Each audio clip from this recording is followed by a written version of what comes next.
Sir ଆଜି ହେଉଛି ଉତ୍କଳମଣି ଗୋପବନ୍ଧୁଙ୍କର 96ତମ ତିରୋଧାନ ଦିବସ, କ'ଣ କହିବେ? 96ତମ ତିରୋଧାନ ଦିବସ ସ୍ୱର୍ଗତ ଗୋପବନ୍ଧୁ ଦାସଙ୍କ ସମାଜର ପ୍ରତିଷ୍ଠାତା ଆମ ବାର ଆସୋସିଏସନ୍ ଆମେ ପ୍ରତିବର୍ଷ ଏଇ ନେତ୍ରୋତ୍ସବ ଦିନ ଗୋପବନ୍ଧୁଙ୍କ ଯେଉଁଦିନ ଶ୍ରାଦ୍ଧ ସେଦିନ ତାଙ୍କୁ ପୁଷ୍ପମାଲ୍ୟ ଦେଉ ଏବଂ ଟିକେ ସ୍ମୃତି ସଭା କରୁ।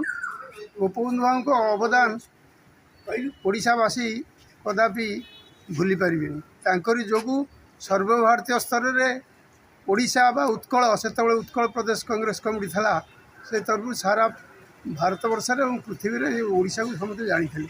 ଆଜି ଜନ୍ମଦିବସରେ ମୋ ତରଫରୁ ଏବଂ ଆମ ଜିଲ୍ଲା ଓକିଲ ସଂଘ ତରଫରୁ ମୁଁ ତାଙ୍କୁ ଗଭୀର କୃତଜ୍ଞତା ଜଣାଉଛି, ଶ୍ରଦ୍ଧାଞ୍ଜଳି ଜଣାଉଛି ଏବଂ ଆଶା କରୁଛି ତାଙ୍କର ଆଶୀର୍ବାଦ ଓଡ଼ିଶାବାସୀଙ୍କ ପ୍ରତି ସବୁଦିନ ରହିଥିବ।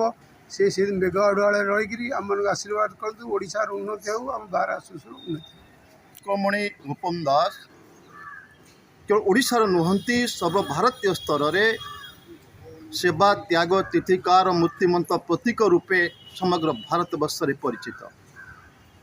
ମାତ୍ର 51 ବର୍ଷ ଭିତରେ ସେ ଯେଉଁ ଇତିହାସ ରଚି ଯାଇଛନ୍ତି, ଆଜି ଓଡ଼ିଶାର 4.5 କୋଟି ଜନତାଙ୍କର ହୃଦୟରେ ସ୍ପନ୍ଦିତ ହେଉଛି।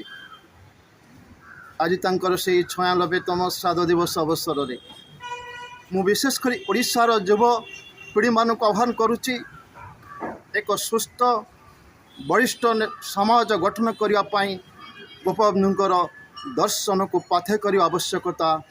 ଆଜି ମଧ୍ୟ ମୋର ମନେ ପଡ଼େ ସେଇ କଥା, ମସ୍ତକେ ମୋର ନିତ୍ୟ ପଢ଼ୁଏ, ଦାସୀ ଆପଣ ଚରଣ ରେଣୁ, ଧନ୍ୟ ହେଉ ମୋର କ୍ଲିନ ଅଙ୍ଗ, ପୂର୍ଣ୍ଣ ହେଉ ମୋର ପରାଗ ରେଣୁ।